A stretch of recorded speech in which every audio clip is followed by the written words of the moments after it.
الحمد للہ رب العالمین والعاقبۃ للمتقین والصلاة والسلام علی بدر الدجا صدر العلا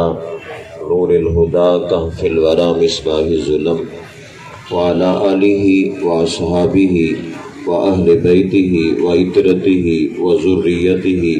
واولیاء امتہ واہل سنتہ اجمعین اما بعد فاعوذ باللہ من الشیطان الرجیم بسم اللہ الرحمن الرحیم لکم دینکم ولی دین صدق اللہ مولانا العظیم ان اللہ وملائکتہ یصلون علی النبی یا ایہا الذین آمنوا صلوا علیہ وسلموا تسلیما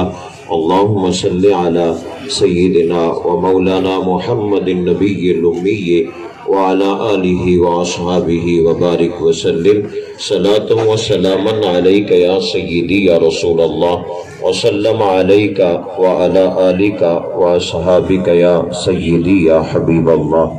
سامعین محترم، معزز مہمانان گرامی قدر، آج کا یہ پروگرام کشمیر ڈے کے حوالے سے ہر سال کی طرح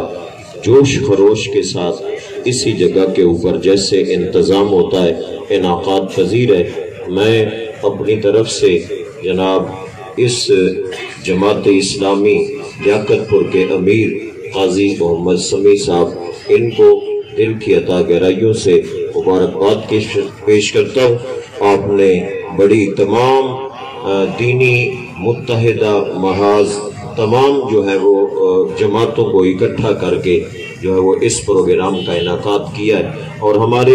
جمعیت علماء پاکستان کے جنرل سیکرٹری جناب قاری محمد اکرم چشتی مہروی صاحب، آپ نے جو ہے وہ مرکزی کردار ادا کیا ہے۔ آپ کو بھی تمام جماعتوں کو اکٹھا کرنے پر مبارکباد پیش کرتے ہیں۔ دوستان گرامی قدر، یہ کشمیر ڈے کے اوپر اکٹھے ہونا اور جماعتوں کا اپنے کشمیری بھائیوں کے لیے اظہار یکجہتی کرنا، یہ اس بات کا ثبوت ہوتا ہے کہ ہم بھولے نہیں ہیں۔ کشمیر کل بھی ہمارا تھا، کشمیر آج بھی ہمارا ہے۔ یہ انڈیا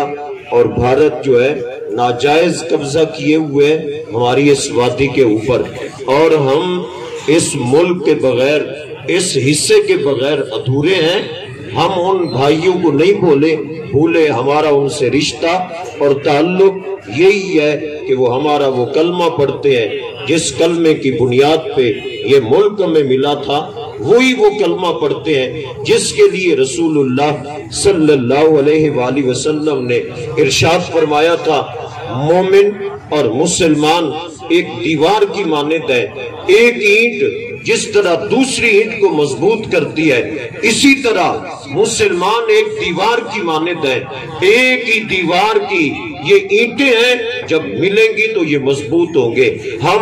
یہ احتجاج کر کے، یہ ریلی نکال کے، یہ جھنڈے اٹھا کے، کشمیریوں کا نام لے کے یہ پیغام دینا چاہتے ہیں پوری دنیا کو اور دنیا کے لوگوں کو کہ ہم اب بھی کشمیر لینے کے لیے تیار ہیں اور کشمیر لے کے رہیں گے۔ لیکن افسوس ہے ہماری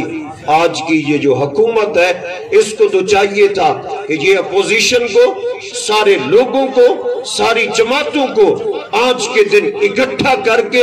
اقوام متحدہ تک یہ آواز پہنچاتے کہ ہم کشمیر کے مسئلہ کے لیے ہر ممکن حد تک جانے کے لیے تیار ہیں، لیکن وہاں سے کوئی جو ہے وہ ایسا اقدام نہیں اٹھایا گیا جس سے ان کی تعریف کی جائے۔ میں اور آپ سب آج بھی دعا گو بھی ہیں اور اپنا کردار ادا کرنے کے لیے بھی تیار ہیں، اپنے ملک پاکستان کی بقا کے لیے اور اپنے بھائیوں کشمیریوں کو اپنے ملک کے اندر واپس لانے کے لیے اور کشمیر سے ان کو ہٹانے کے لیے۔ ان کی جو بھارتی ہے، جو انڈیا ہے، جس طرح اس نے ہمارے کشمیریوں کی آزادی اور ان کے جو ہے وہ علیحدہ ریاست کے جو ہے وہ اس کو ختم کیا قانون کو، ہم اس کی مذمت کرتے ہیں اور اپنے حکمرانوں سے اقوام متحدہ کی جو قراردادیں تھیں ان کے مطابق وہ فیصلہ کر کے کشمیر پاکستان کا حصہ انشاءاللہ بنے گا اور ہم اس کشمیر کو لے کے رہیں گے۔ اللہ ہم سب کا حامی و ناصر ہو، آمین۔ وآخر دعوانا الحمدللہ۔